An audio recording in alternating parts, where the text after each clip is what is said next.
When it was decided that we would sail for Italy, Paul and some other prisoners were handed over to a centurion named Julius, who belonged to the imperial regiment. We boarded a ship to Adramyttium, about to sail for ports along the coast of the province of Asia, and we put out to sea. Aristarchus, a Macedonian from Thessalonica, was with us. The next day, we landed at Sidon, and Julius, in kindness to Paul, allowed him to go to his friends so they might provide for his needs. From there, we put out to sea again and passed to the lee of Cyprus, because the winds were against us.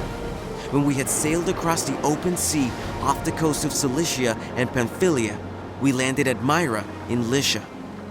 There, a centurion found an Alexandrian ship sailing for Italy and put us on board.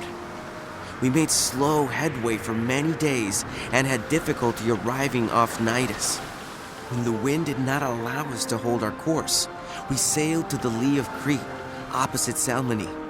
We moved along the coast with difficulty and came to a place called Fair Havens, near the town of Lasea. Much time had been lost, and sailing had already become dangerous because by now it was after the Day of Atonement. So Paul warned them. Men, I can see that our voyage is going to be disastrous and bring great loss to ship and cargo, and to our own lives also. But the centurion, instead of listening to what Paul said, followed the advice of the pilot and of the owner of the ship. Since the harbor was unsuitable to winter in, the majority decided that we should sail on, hoping to reach Phoenix and winter there. This was a harbor in Crete, facing both southwest and northwest.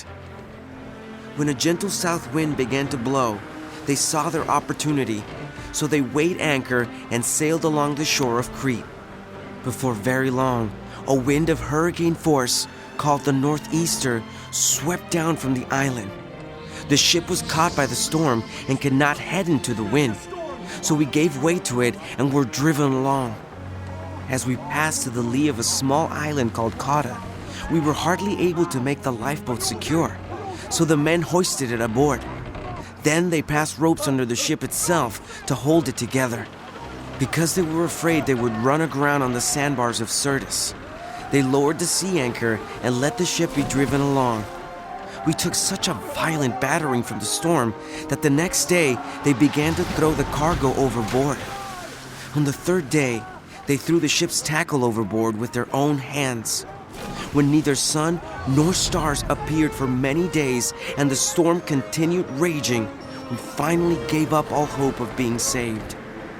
After they had gone a long time without food, Paul stood up before them and said, Men, you should have taken my advice not to sail from Crete.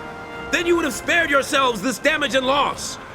But now I urge you to keep up your courage, because not one of you will be lost.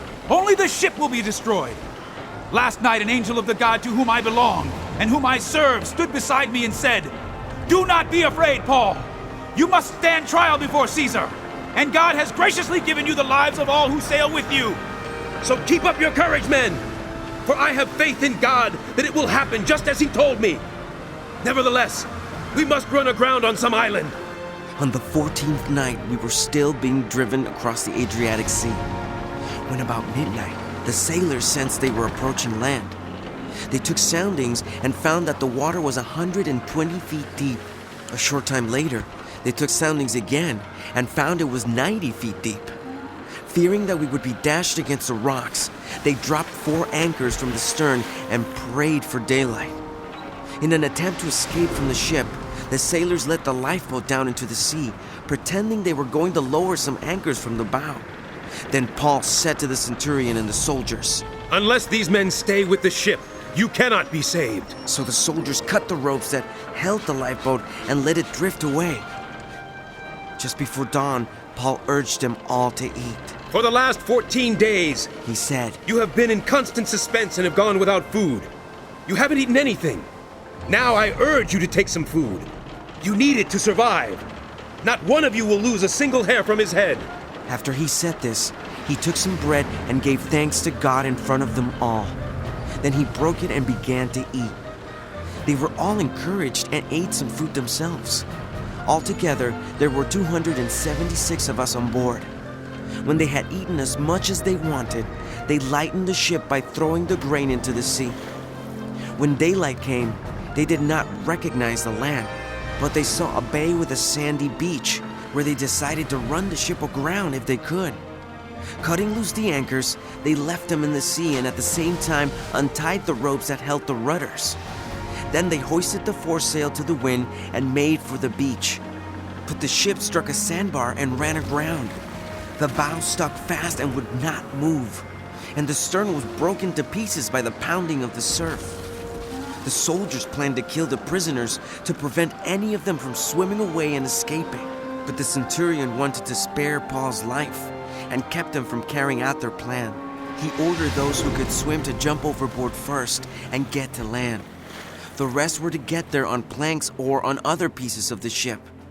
In this way, everyone reached land safely.